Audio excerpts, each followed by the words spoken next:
interview, her heart pounding with a mix of excitement and nervousness. She checked her watch. If the bus came on time, she'd make it, but then a loud, angry voice cut through the noise of the marketplace. "You old hag, stop wasting my time. Do I look like a fool to you? You can't pay, so get lost." Julia turned toward the commotion. Julia turned and saw an elderly woman standing in front of a fruit stall. She was wearing an old but neatly pressed dress, her silver hair tied back in a simple bun. She looked worried and embarrassed. "Please," the old woman said softly. "I lost my wallet. My grandson will bring me some money soon." The fruit vendor, a thick-set woman with a harsh expression, crossed her arms. "Lies. Do you think I haven't seen your type liars with lyrics? I don't have time for beggars like you." Julia's heart tightened. Why was everyone just watching? People stood nearby whispering, but no one stepped in to help. Some even chuckled. As if finding humor in the old woman's struggle, the vendor leaned forward, her voice dripping with mockery. "Look at yourself. You're old, slow, and useless. You shouldn't even be out here wasting people's time. No wonder your family doesn't bother taking care of you." Julia felt a flash of anger. Without thinking, she stepped forward. "That's enough," she said firmly. "You shouldn't speak to an elderly woman like that." The vendor glared at her mind.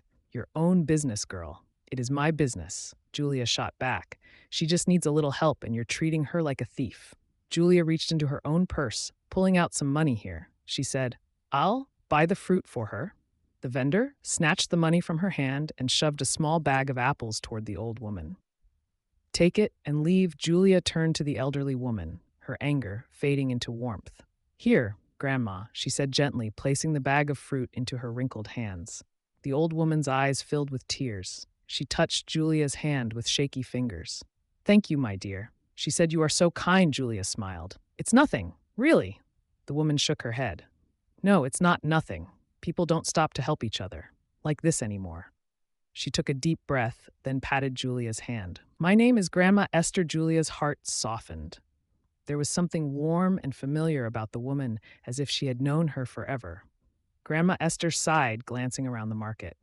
"If only my grandson could meet a girl like you," she murmured. Julia chuckled.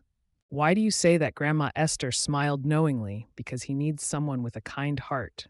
Julia didn't know why, but something about the way she said it made her chest tighten, as if somehow fate had just stepped into her life. She opened her wallet inside. She only had a little money left, just enough for either a private cab or lunch. For the week, she looked at Grandma Esther, who still held the bag of fruits with trembling hands. The old woman was kind, gentle, and someone's grandmother.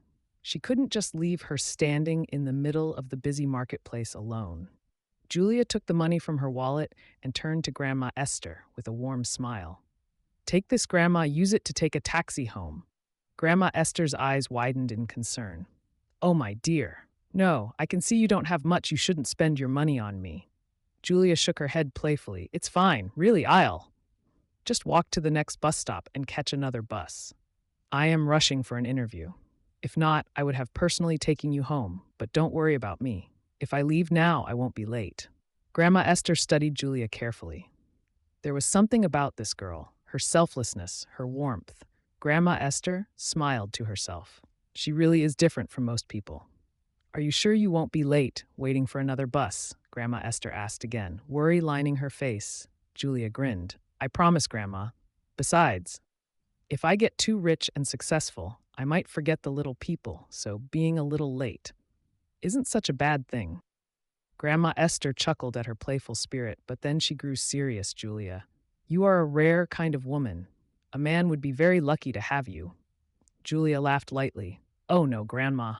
Don't tell me you're trying to set me up with your grandson again." Grandma Esther smirked. "Well, maybe I am." Julia rolled her eyes. Playfully, "I think I'll pass for now.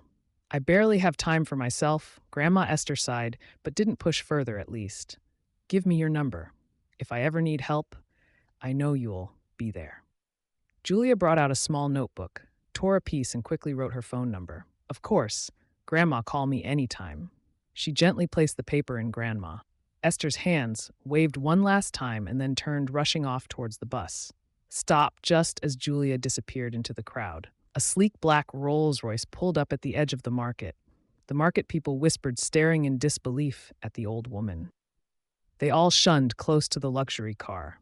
The back door swung open, and a tall, handsome man stepped out. He wore a tailored black suit.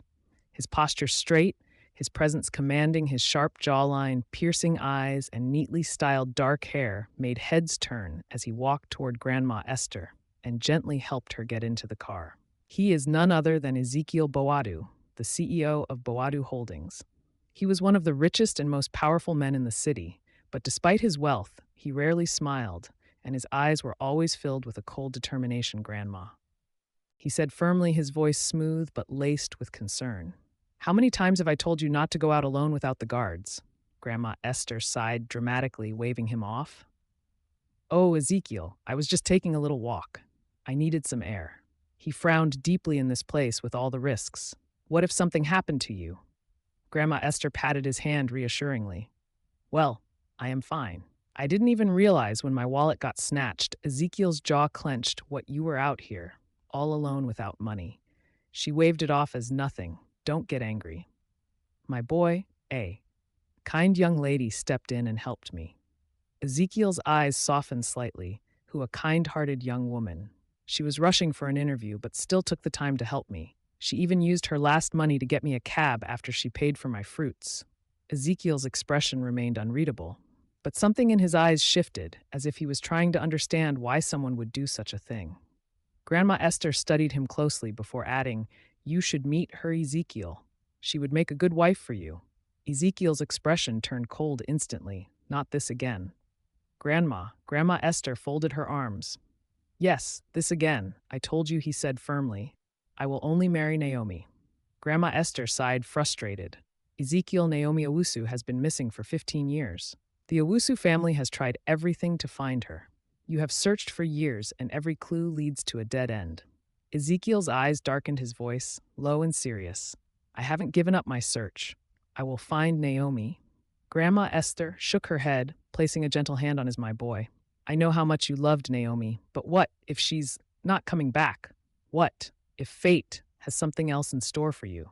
Ezekiel looked away, his heart heavy. I made a promise, Grandma, he said softly. She saved your life. She was my very close friend when we were young. She is the only woman I will marry. Grandma Esther sighed, but didn't argue anymore. Instead, she took out the small piece of paper Julia had written on and held it up. Well, she said with a teasing glint in her eye, at least take this. Ezekiel glanced at the scribbled phone number, but didn't take it. Grandma Esther smiled. Fine, I'll keep it for now. He said nothing, staring out at the busy street as the driver quietly drove them back to their mansion. Later that day, Ezekiel Boadu sat in his large glass-walled office at the Boadu Holdings headquarters, staring blankly at the latest contract on his desk. His head, axed across from him, sat his company's board of directors.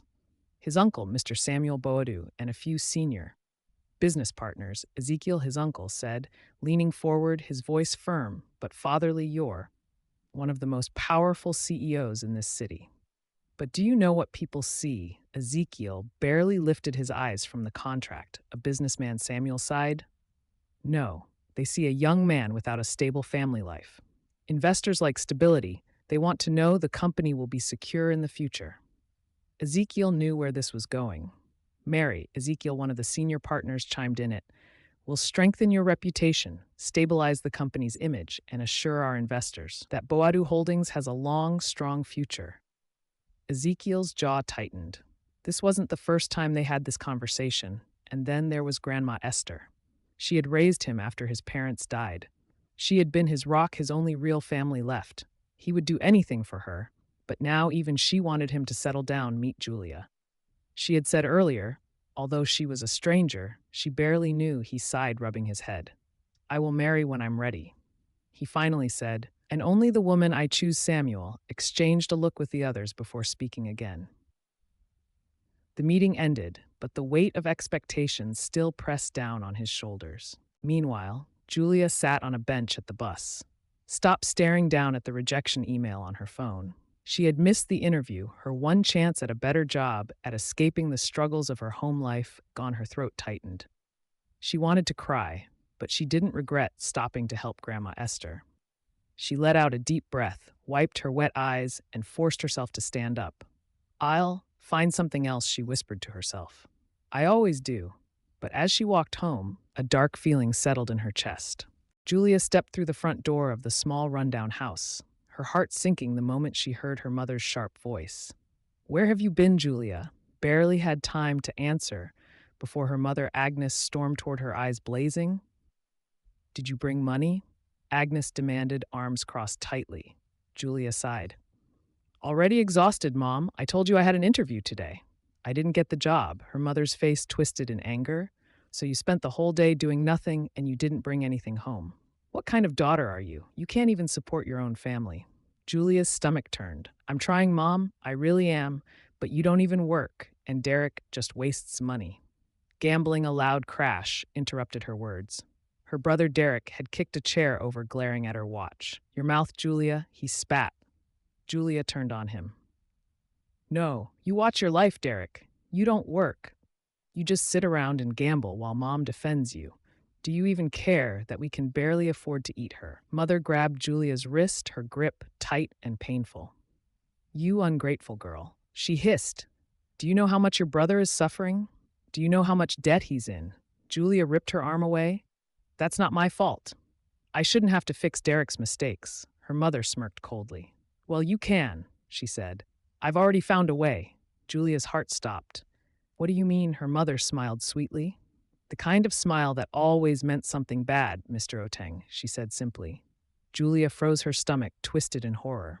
Mr. Oteng was old, very old. He owned a few houses around the area, and he owned a small supermarket close to their home. He wasn't very rich, but rich enough to settle her brother's gambling debts. He had always eyed her like a prize whenever he came to their house. No, Julia whispered. Her mother's smile widened. Yes, he's willing to pay a very generous amount to marry you, enough to clear all of Derek's gambling debt. Julia took a step. Back out selling me, she whispered in disbelief. Her mother's expression turned hard. I'm saving this family. Julia's hands shook with rage. You're not saving anyone. You're just letting Derek ruin himself. While I pay the price, her mother's palm struck, her face so fast. She barely saw it coming. A sharp slap echoed in the room. Julia stumbled, her cheek burning, her eyes stinging with tears. Enough, Agnes said coldly. You're doing this now, Julia, whether you like it or not. Julia touched her stinging cheek, her entire body trembling. Something inside her broke without another word. She turned and ran out of the house, ignoring her mother's shouts behind her. She ran blindly through the streets, her breath coming in short gasps as she fought back her tears. Her cheeks still burned from her mother's slap. But that wasn't the worst part. The worst part was knowing that no matter how hard she worked, no matter how much she sacrificed, it was never enough for her family. She thought of her father, the only person who had ever truly loved her before he died. He had always stood up for her. He had shielded her from her mother's harsh words and Derek's selfishness. But after his passing, everything had changed. Julia had become the housekeeper, the provider, and the family's only source of income, even though she was only 2 years older than Derek. And what had she gotten in return? Nothing but insults, demands, and now betrayal lost in thought. Her phone suddenly rang. Julia startled, quickly wiping her tears before pulling out her phone. Unknown number. She hesitated for a moment, then answered, hello. A warm, familiar voice spoke. Julia. My dear, it's Grandma Esther. Julia's face softened instantly. Grandma, hope you got home safe. Yes, my dear, Grandma Esther replied. I wanted to check on you. I hope I'm not calling too late. Julia glanced around. She had no idea where she was. She had been running aimlessly. No, it's fine, Grandma. There was a pause on the other end of the line. Then Grandma Esther's voice became gentle but firm. Come and see me, Julia. I'll send you my address. Julia blinked in surprise right now. Yes, dear Grandma Esther said, if it's not inconvenient. Julia hesitated, but when her mother's cruel words replayed in her mind, she quickly agreed. I'll be there, she said within seconds. She received a message with the address. Julia typed it into her maps app, expecting an average location, but when she saw where it led, her eyes widened. She stepped out of the cab, her jaw dropping as she took in the scene before her. The grand estate stood majestically under the night sky, illuminated by golden lights.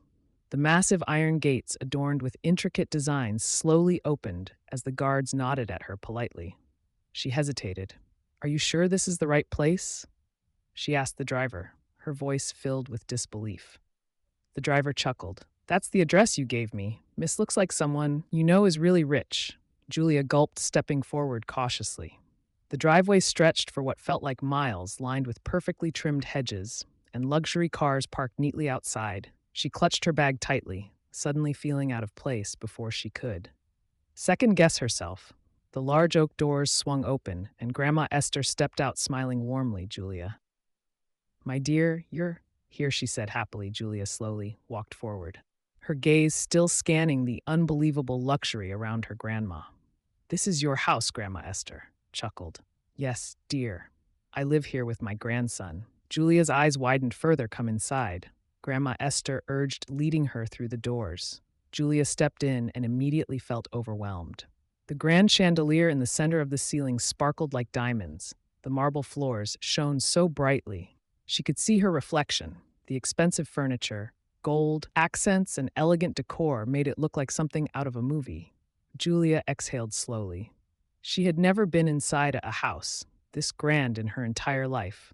"I don't know what to say," she admitted. "This place is breathtaking." Grandma Esther laughed. "It's just a house, dear. What matters is the people inside." Julia turned to her. "You said you live here with your grandson." Grandma Esther nodded. "Yes, but he isn't home from work." Yet Julia felt curiosity spark inside her. Who exactly was her grandson?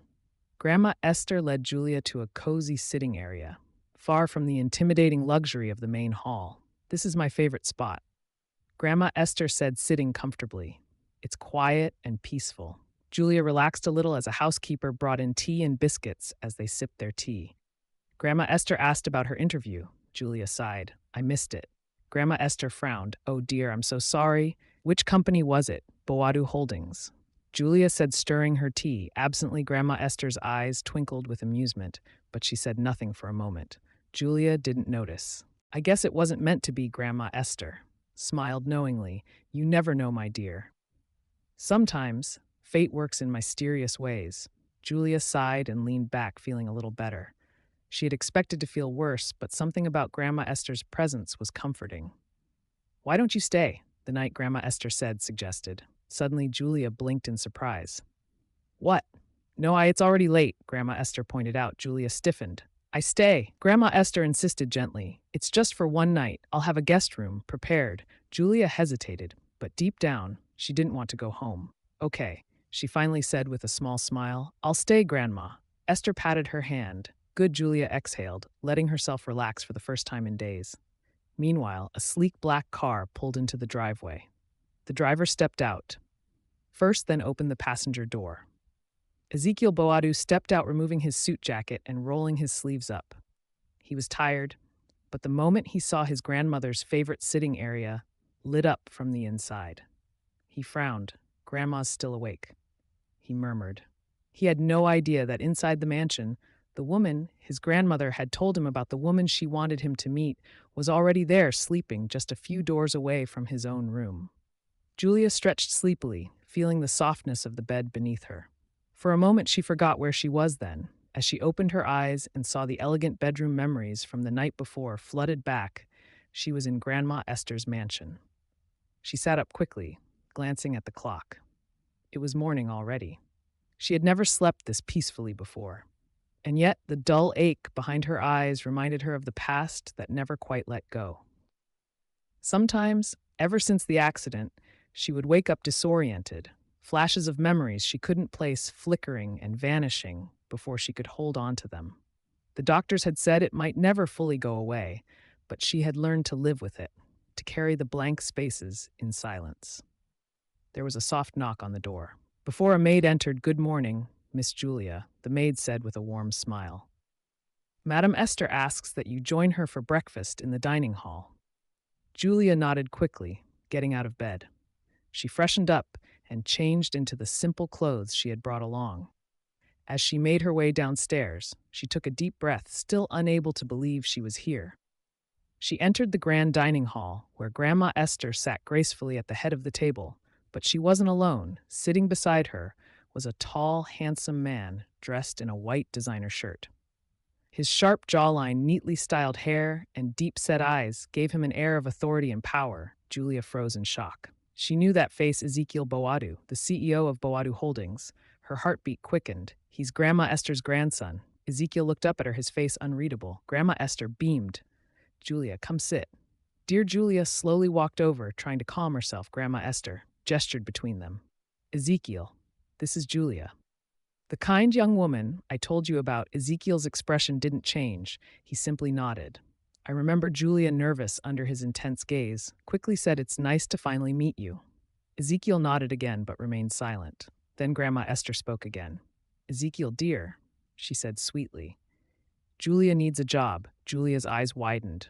Grandma? She missed her interview at your company because she was helping me, Grandma Esther continued. You should give her a job. Julia turned bright red. Grandma. Really, you don't have to. Ezekiel finally spoke, his voice smooth yet commanding. What are your qualifications? Julia swallowed hard, suddenly feeling like she was in an actual interview. I have a degree in business administration, she said quickly. I also have experience in marketing and project management. Ezekiel studied her, his sharp eyes assessing her carefully. After a few seconds, he finally said, impressive. Julia blinked in surprise. Then he turned to his grandmother. She can start tomorrow. He said simply. Julia's mouth fell open just like that. Thank you, she said quickly. Still processing everything, Ezekiel simply nodded. I'll have the HR department prepare your contract. Julia couldn't believe it. After everything that had happened, she suddenly had a new job at Boadu Holdings. No less. The following morning, Julia started her new job at Boadu Holdings, working as a marketing assistant in the company. She was determined to prove herself, and within a few days, her supervisors were already impressed with her work. But one thing bothered her, though she worked for Ezekiel. He rarely spoke to her. Their interactions were cold and strictly professional. It was clear to Julia that he was a man who didn't mix personal matters with work. That was fine with her, at least. It was until Grandma Esther dropped a bombshell one evening. Julia was having dinner with Grandma Esther at the mansion when the older woman suddenly smiled mysteriously. Julia, dear, she said, I have an idea. Julia looked up, curious. What is it? Grandma Esther took a sip of her tea before saying casually, you should marry Ezekiel. Julia choked on her drink. What? Grandma Esther smirked. I think you two would make a wonderful couple. Julia stared at her in disbelief. Grandma? She shook her head quickly. We barely know each other. Ezekiel doesn't even. I'm not asking you to fall in love overnight. Grandma Esther interrupted. I'm asking you to help each other. Julia's heart pounded. What do you mean? Grandma Esther leaned forward. Tell me about your parents, Julia. Julia stiffened for a split second before forcing a small smile. They passed away when I was younger. Grandma Esther's face softened.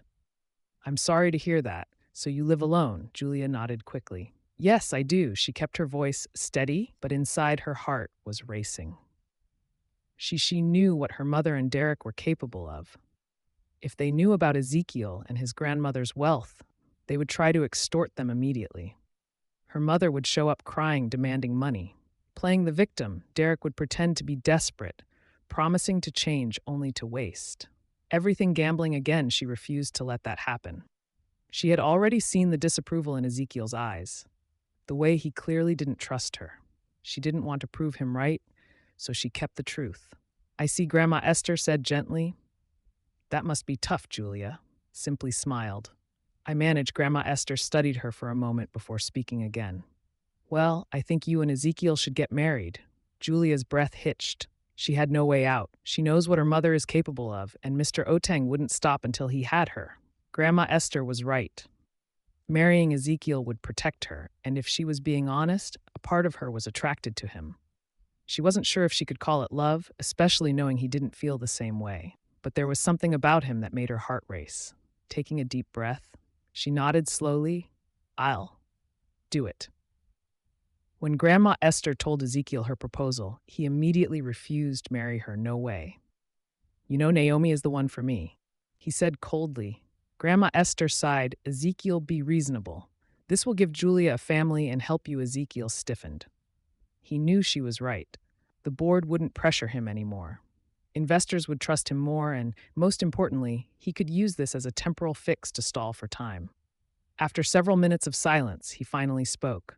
I have conditions, he said. Grandma Esther smiled. Of course, no one can know. He said firmly, not at work, not in public, not even my business partners. Grandma Esther blinked in surprise, why Ezekiel's jaw tightened. But he didn't answer because deep down, he still believed he would find Naomi. This marriage would be temporary, just a shield to get his grandmother and business partners off his back. And when he found Naomi, he would annul the marriage with Julia and marry her. Julia, still surprised that he agreed so quickly, didn't argue or question him. She knew what she was getting into. She knew this wasn't love, but a part of her still wished deep down that it could be the moment. Ezekiel agreed to the marriage. Grandma Esther couldn't contain her excitement. My boy, she said, beaming, you won't regret this. Ezekiel remained silent, his expression unreadable. Julia forced a small smile, feeling a mix of relief, nervousness, and something else.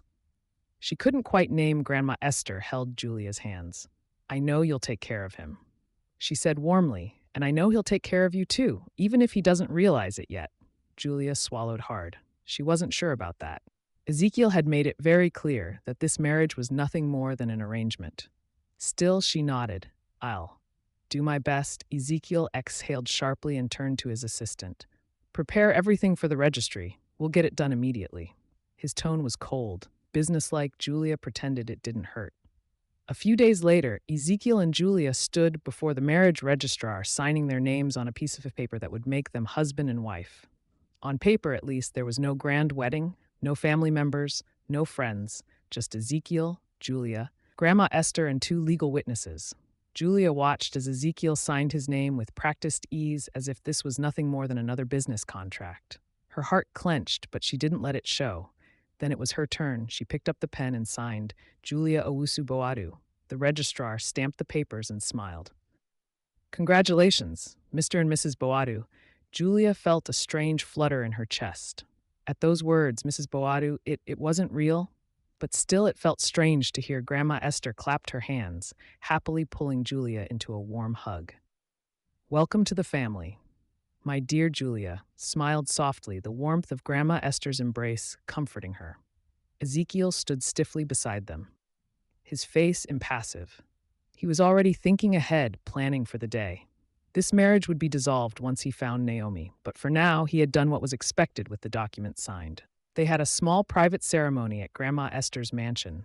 Nothing fancy, just a quiet dinner where they exchanged rings for formality. Julia looked down at the simple yet elegant ring on her finger. It was beautiful, but it didn't mean anything, at least not to him. The first night in Ezekiel's massive penthouse, Julia wasn't sure what to expect when they arrived. He simply handed her a key and said, your room is down the hall. We live under the same roof, but that's all this is. Julia nodded, pretending that didn't sting. She wasn't attracted to him, at least that's what she told herself. She shouldn't care that he sounded so detached. Got it, she replied, her voice. Even she went to her room, closing the door behind her. For the first time in her life, she had a place to call her own. It wasn't home, but at least it was safe at work. Nothing changed.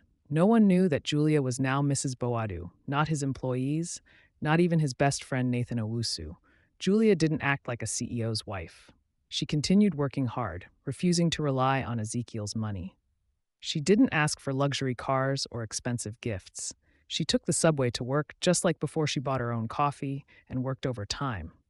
Just like any other employee, she kept her distance from Ezekiel at work to everyone. She was just another employee, and Ezekiel, he watched her from afar, secretly impressed at first. He thought she might take advantage of their situation, demand things, expect privileges, use his name, but she didn't.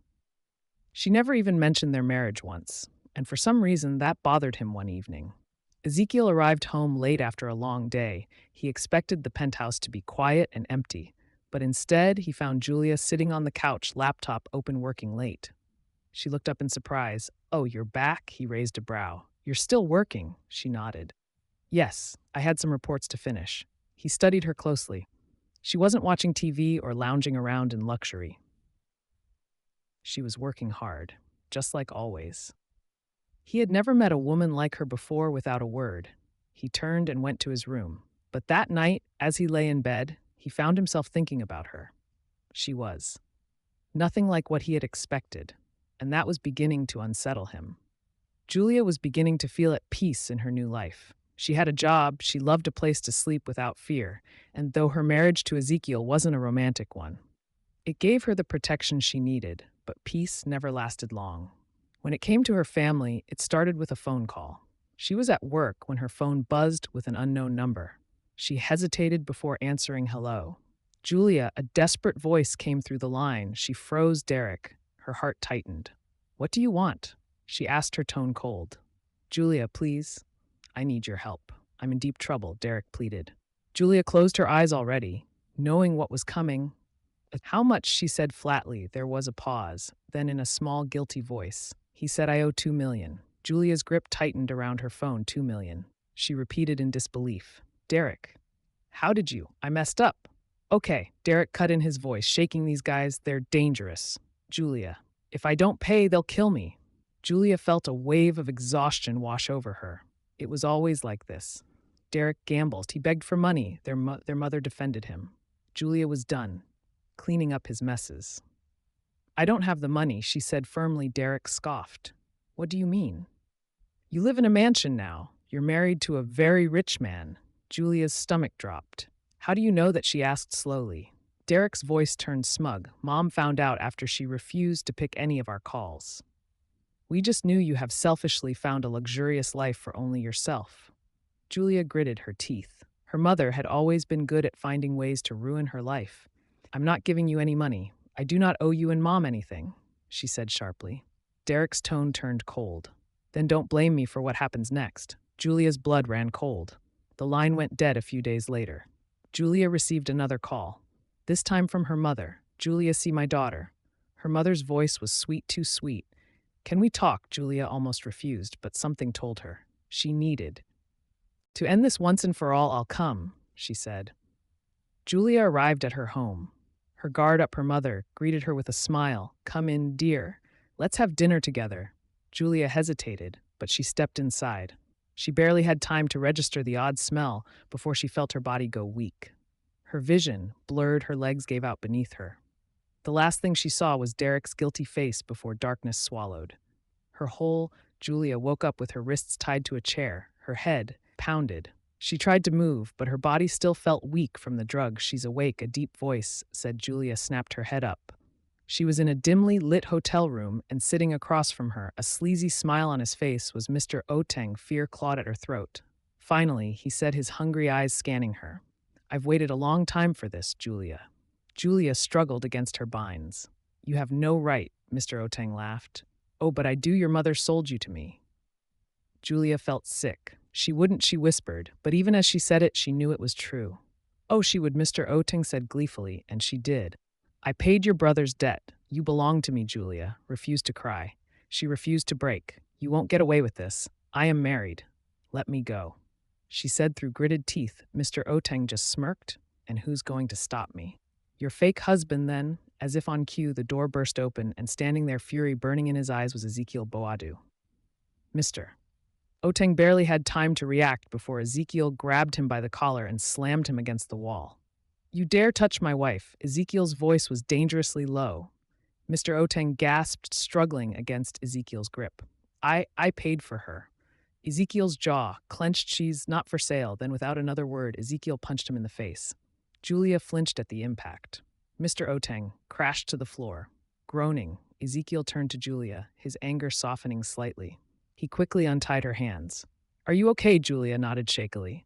Ezekiel turned back to Mr. Oteng, his voice cold.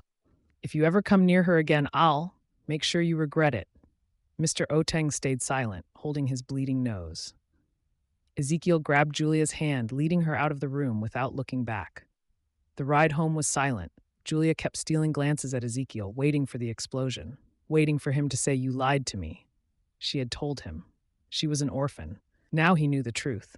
Her mother was a greedy monster. Her brother was a parasite. Julia clenched, her fists. She had expected him to be furious to tell her. He wanted nothing to do with her anymore.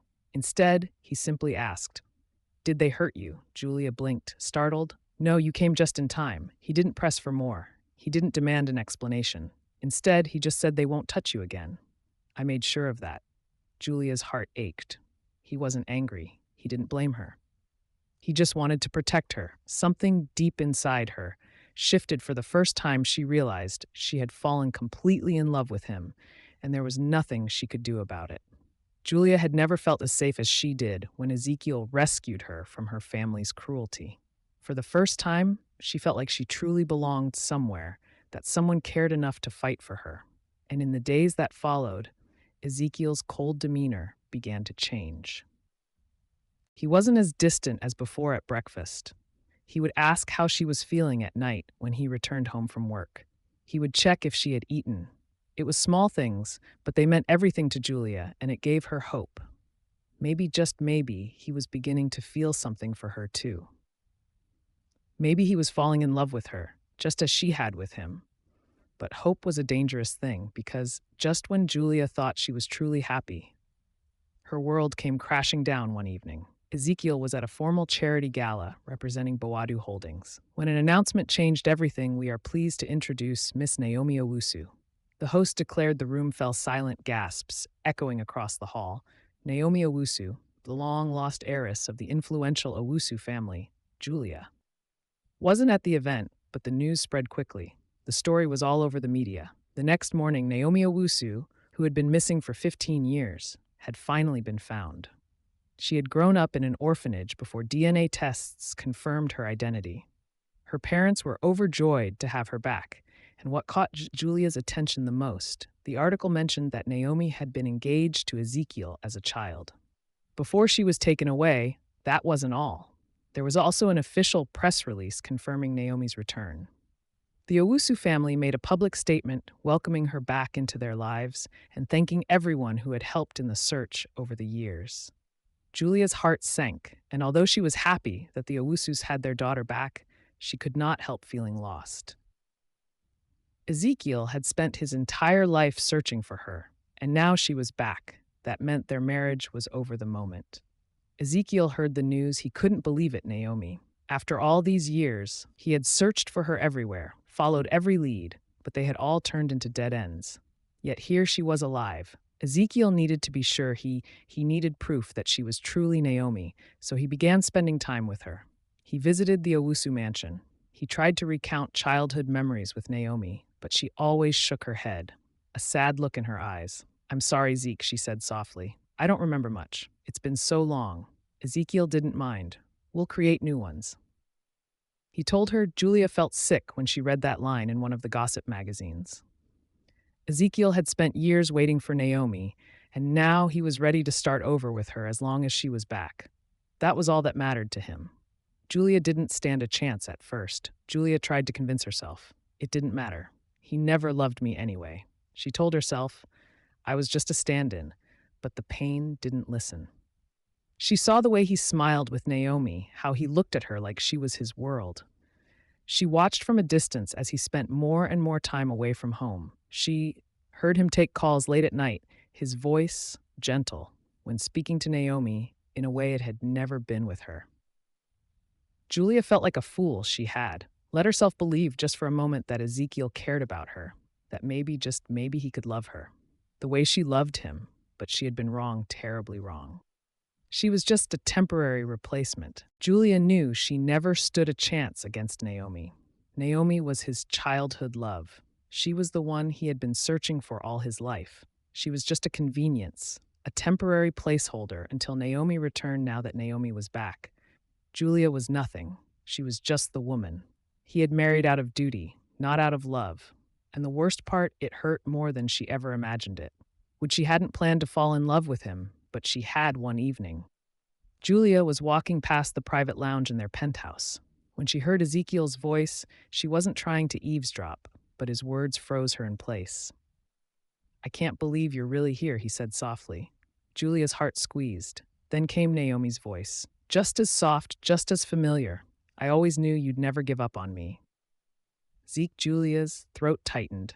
Naomi called him Zeke. She had never dared to call him that. I missed you so much. I thought we will never find you. I'm so glad your parents never gave up, Ezekiel murmured. Julia's chest ached. She had never heard him say those words to anyone before, not to her, not even once. And in that moment, Julia knew the truth. Ezekiel had never been hers, and he never would be later than that night. Julia sat by the window of her bedroom, staring at the city lights with a heavy heart. She had made her decision. She had loved Ezekiel in silence. Julia knew she had to leave. She couldn't spend every day watching him fall deeper into Naomi's world. While she stood on the sidelines, forgotten the next morning, Julia knocked on Grandma Esther's door. Taking a deep breath before stepping inside, the elderly woman smiled warmly. But as soon as she saw Julia's sad expression, her face fell. What's wrong, dear? She asked gently. Julia swallowed, hard, forcing herself to stay strong. I've decided to leave, she said softly. Grandma Esther's smile vanished. Leave? Julia nodded, her throat tight. I love Ezekiel. She admitted for the first time, but love can't be forced. I know he doesn't feel the same way. Grandma Esther reached for her hand. Now, Julia, dear, don't rush this decision. Ezekiel is complicated. He's blinded by his past. Julia shook her head. No, Grandma, he's not blinded. He's just in love, and it's not with me. Grandma Esther sighed, deeply sadness filling her eyes. I want him to be happy. Julia continued, her voice trembling, and I can't stand in his way. The room fell into silence. Grandma Esther studied Julia's face, seeing the pain hidden behind her strength. Finally, the older woman nodded slowly. I understand, she said quietly. Julia exhaled, shakily relieved, but also heartbroken. Grandma Esther walked over to her desk, pulling out a checkbook. She wrote down a large sum and held it out to Julia. Take this. She insisted it will help. You start over, Julia looked at the check, but she didn't reach for it. Instead, she shook her head. No, Grandma, she said softly. I want to stand on my own 2 feet. Tears welled up in Grandma Esther's eyes as she placed the check back down. You're an incredible woman, Julia, she whispered. Ezekiel is a fool for letting you go. Julia forced a small smile, blinking back her own tears. Take care of yourself, Grandma. And with that, she walked away, leaving everything behind as the door closed behind her. Grandma Esther sat back in her chair, her heart aching. She had lost the best thing that had ever happened to Ezekiel, and she knew one day he would realize it too. Julia wasted no time starting over. She filed for divorce, cutting all ties with Ezekiel before he even noticed she was gone. She moved into a small apartment far from the penthouse she had once shared with him. She found a new job at a small marketing company, determined to rebuild her life from scratch. It wasn't glamorous, but it was hers. She wasn't Mrs. Boadu anymore. She was just Julia, and for the first time in a long time, she had to learn how to live without him. But that was easier said than done, because no matter how hard she tried, she couldn't erase him from her heart. Meanwhile, Ezekiel should have been happy. Naomi was back. The girl he had searched for his entire life was finally with him. But something wasn't right at first. He had made excuses for her memory loss. It was normal, he told himself. 15 years was a long time. Of course, she wouldn't remember everything, but the more time he spent with her, the more he realized. This wasn't the Naomi. He remembered the Naomi he had loved as a child had been kind and humble. She had always helped people, always smiled, even in hardship. But this Naomi, she was nothing like that. She ordered the maids around, yelling at them for small mistakes. She spent money carelessly shopping for expensive jewelry and designer clothes without hesitation. She had no interest in work, always finding excuses to avoid responsibilities. At first, Ezekiel tried to ignore it, but one evening he overheard Naomi yelling at a maid for bringing her the wrong flavor of tea. I said, Jasmine, you idiot, are you deaf? The maid flinched, looking close to tears. Ezekiel's stomach twisted. This wasn't Naomi, at least not the Naomi he had loved, or was he clinging to a memory that no longer existed? Ezekiel didn't say anything that night, but the doubt in his heart grew stronger.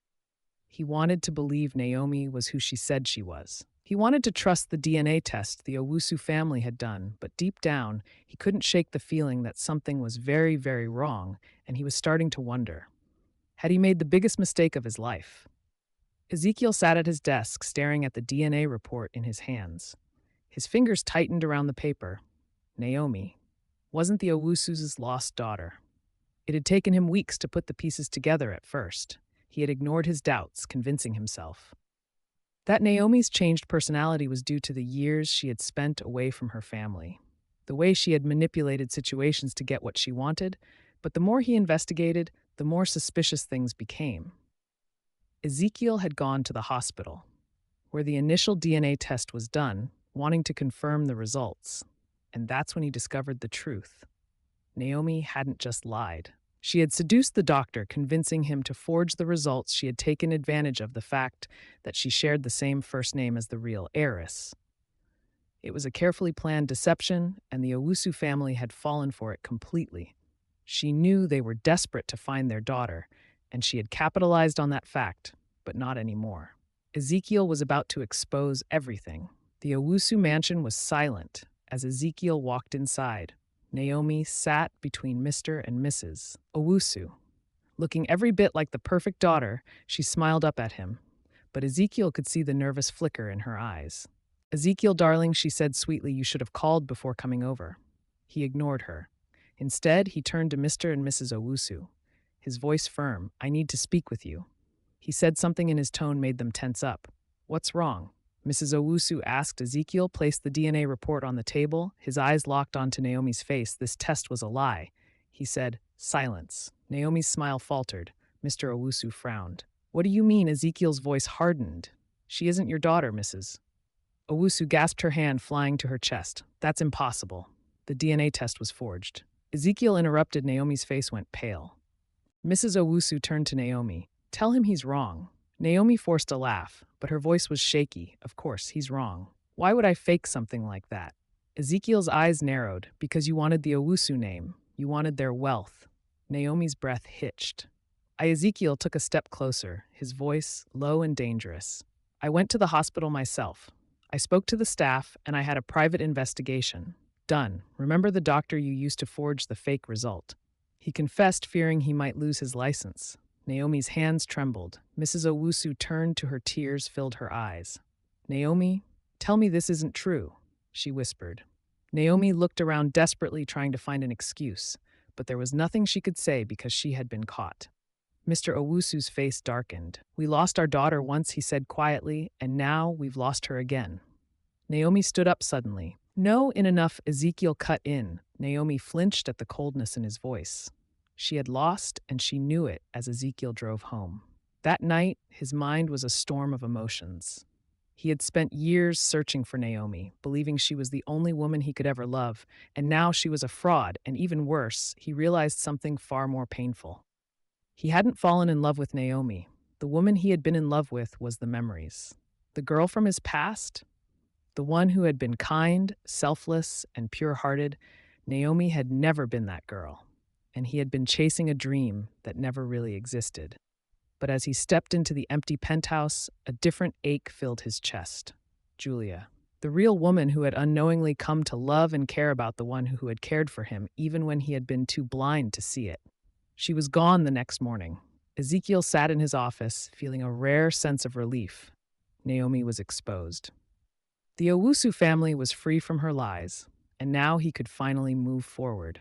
But even as he told himself that everything was settled, he felt a strange emptiness. His mind kept drifting back to Julia. It had been weeks since she left, and no matter how hard he tried, he couldn't stop missing her presence. He had thought he loved Naomi, but the truth was clear. Now he had been blind to the one woman who had truly cared for him, and he had let her go later.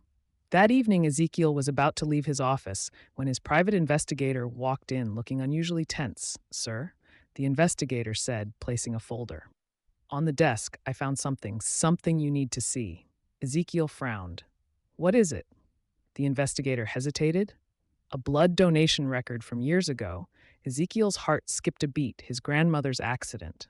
He flipped open the folder and scanned the yellow document, and then his entire world stopped there, listed as the blood donor was a name. He never expected to see Julia Owusu. Ezekiel's breath caught in his throat. Julia had been the girl all along. She was the real Naomi Owusu. She was the one he had been searching for all his life, and he had pushed her away. His hands tightened around the file, a wave of regret crashing into him. "I have to find her," he said, standing up abruptly, but before he could, his phone rang. It was an unknown number. He answered, and a voice sent chills down his spine. Mr. Boadu, the voice sneered. If you want your wife back, you better send 5 million to this account, and I will tell you who took her. But if you do not send the money, then don't worry when we're done with her. You won't want her anymore. The call ended.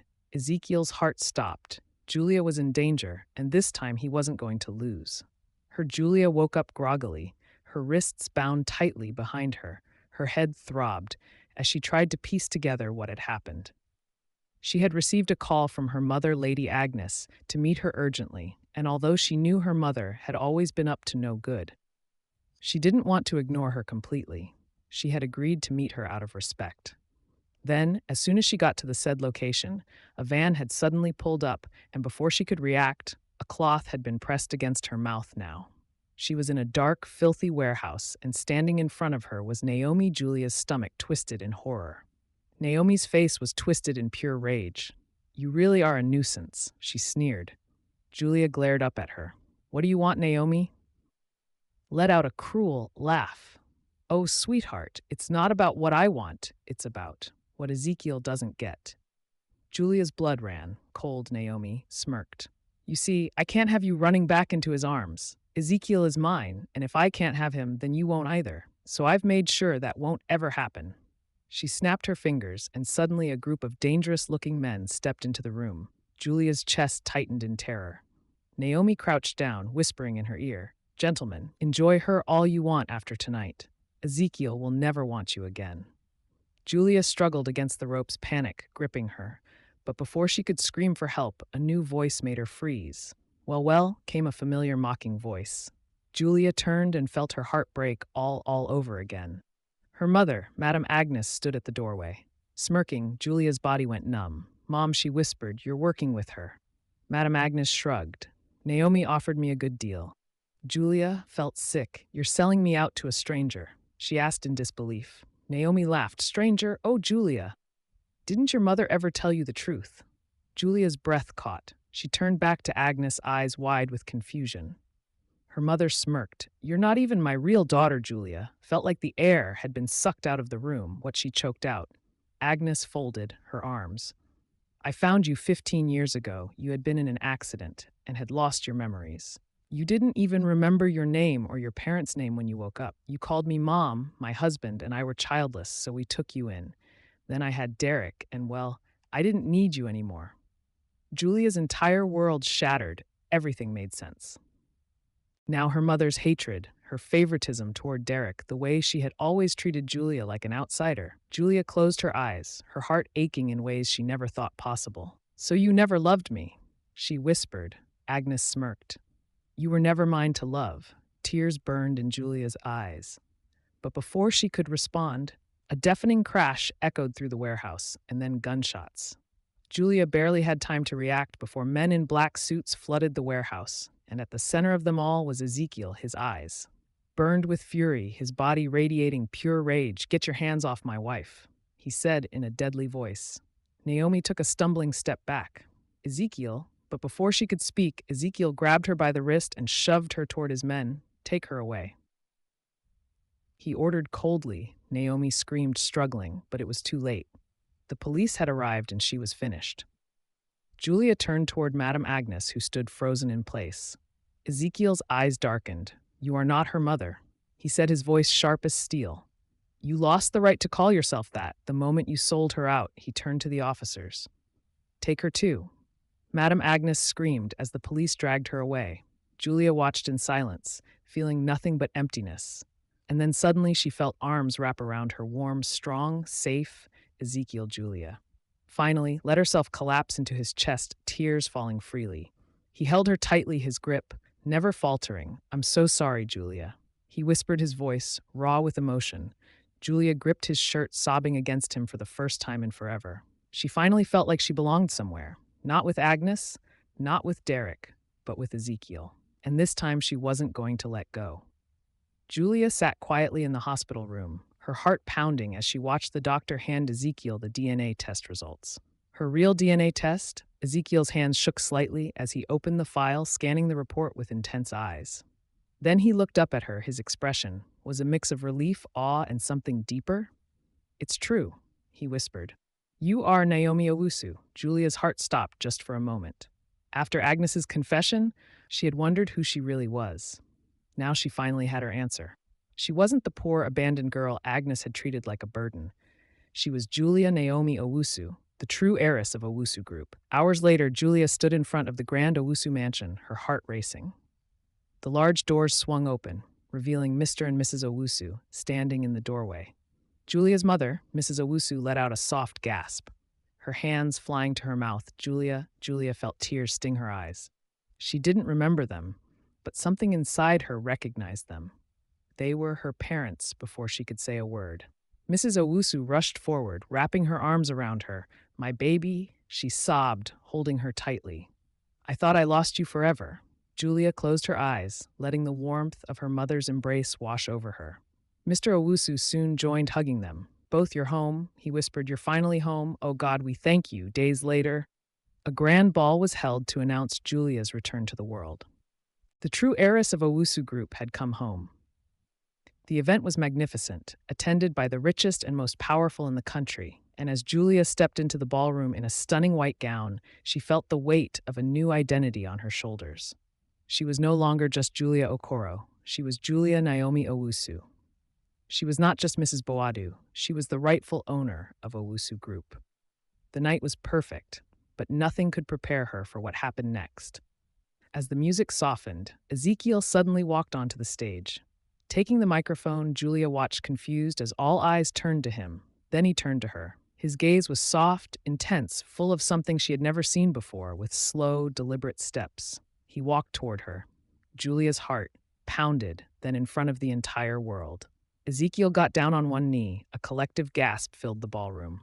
Julia's eyes widened in shock. Zeke Ezekiel. His voice was steady, deep and filled with emotion. Julia Naomi Owusu. He began holding out a velvet box with a breathtaking diamond ring inside. I once promised myself that I would marry Naomi, that I would love her forever. But what I didn't realize back then was that Naomi wasn't just a name. Julia's breath hitched. Ezekiel's eyes never left hers. I don't love you because you're Naomi Owusu. He took a deep breath, his voice growing even more raw. I love you because you are Julia, the woman who stood by me when I was blind. The woman who loved me, even when I didn't deserve it. The woman who taught me what it really means to love. Julia's throat tightened. The entire room was silent. Then, in a strong, unwavering voice, Ezekiel spoke the words that changed everything. I don't want to hide anymore. I don't want to pretend. I don't want a contract marriage. I want you, only you, and I want the whole world to know. Julia felt tears slip down her cheeks. Ezekiel's voice softened. Will you marry me again, Julia? But this time for real. A deep silence filled the ballroom. Everyone waited. Grandma Esther wiped away happy tears, smiling as if she had known this moment would come. Julia's hands trembled as she covered her mouth, overwhelmed with emotion. Then, with a voice full of love, she whispered, yes. The entire ballroom erupted in cheers. Ezekiel stood up immediately, slipping the ring onto her finger, then, without hesitation, he pulled her into his arms and kissed her as the night went on. Julia looked around at the people. She loved her parents, standing proudly by her side, Grandma Esther beaming with joy, Ezekiel holding her hand like he never wanted to let go. She had spent so long believing she was alone, but now she knew the truth. She had been found, not just as Naomi Owusu, but as Julia. And in Ezekiel's eyes, that was the woman he had always been searching for.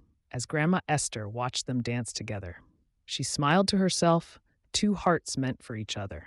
She whispered softly, "Will always find their way back, no matter how long they are separated." And with that, Julia and Ezekiel's story truly began.